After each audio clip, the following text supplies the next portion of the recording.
High friends, welcome to back my channel cooking with Moushumi. আজকে আমি মোচার চপ কিভাবে তৈরি করতে হয় সেই রেসিপিটা তোমাদের সঙ্গে আমি শেয়ার করব। এইভাবে মোচার চপ তোমরা যদি বাড়িতেও বানাও দেখবে কত সুন্দর খেতে লাগবে।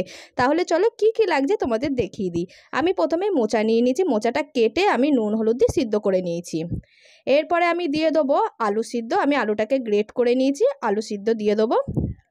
এরপর আমি দিয়ে দেবো পেঁয়াজ কুচি, একটা বড় পেঁয়াজকে ছোট ছোট করে কুচিয়ে নিয়েছি, সেই পেঁয়াজ কুচিটা দিয়ে দেবো 3টে কাঁচা লঙ্কা কুচি, আর দেবো গাজর কুচি। আমি একটা গাজরকে কুচিয়ে নিয়েছিলাম। এছাড়াও দেবো আমি ধনেপাতা কুচি।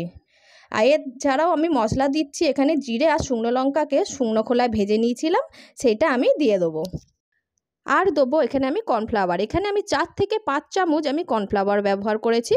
কর্নফ্লাওয়ারটা দিলে একটু জিনিসটা শক্ত টাইপের হয়। আর দিয়ে দেবো পরিমাণ মতো নুন।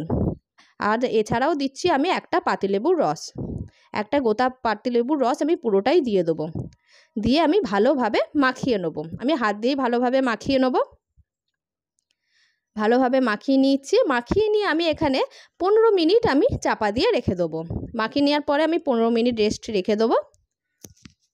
এর মধ্যে আমি কর্নফ্লাওয়ারটা রেডি করে নেব। এখানে 3 চামচ কর্নফ্লাওয়ার নিয়ে নিয়েছি, আর দিয়ে দেবো আমি হাফ কাপের মতন জল, দিয়ে ভালো করে মিক্স করে নেব। এছাড়াও আমি এখানে দিয়েছি বিস্কুটের গুঁড়ো আমি নিয়ে নিয়েছি। এরপরে আমি অল্প করে আমি ব্যাটারটা তুলে নিয়ে কিছুটা কর্নফ্লাওয়ারের মধ্যে চুবিয়ে দিয়ে বিস্কুটের গুঁড়োর মধ্যে ভালো করে রোল করে নেবো। যেরকম ভেজিটেবিলের সাইজ হয় সেরকমভাবেই আমি লম্বা লম্বা করে গড়ে নেবো। এইভাবে আমি গড়ে নেব। প্রথমে আমি কিছুটা ব্যাটার আমি নিয়ে নিয়েছি, এরপরে কর্নফ্লাওয়ারে চুবিয়ে তারপরে আবারও আমি বিস্কুটের গুঁড়োর মধ্যে এইভাবে আমি তৈরি করে নেব। আমি সবকটা এইভাবে আমি তৈরি করে নেব। এখানে আমি ডবল কোট দিয়েছি, ডবল কোট দিয়ে আমি এইভাবে তৈরি করে নিয়েছি মোচার চপগুলো। আমি ওভেনের মধ্যে একটা কড়া বসিয়ে তাতে তেল গরম করতে দিয়ে দিয়েছি। এরপরে তেলটা গরম হয়ে গেলে আমি মোচার চপগুলো আমি একে একে দিয়ে দেবো। মোচার চপগুলো দেওয়া হয়ে গেলে মোচার চপটা আমি এপিট ওপিট করে লাল করে ভেজে নেব। এই সময় ফ্লেমটা আমি মিডিয়াম করে রাখবো, যাতে আস্তে আস্তে ভাজাটা হয়। বেশি জোর দিয়ে দিলে পুড়ে যেতেও পারে, তাই কারণে আমি মিডিয়াম ফ্লেমেই আমি মোচার চপগুলো পুরোটাই তৈরি করব।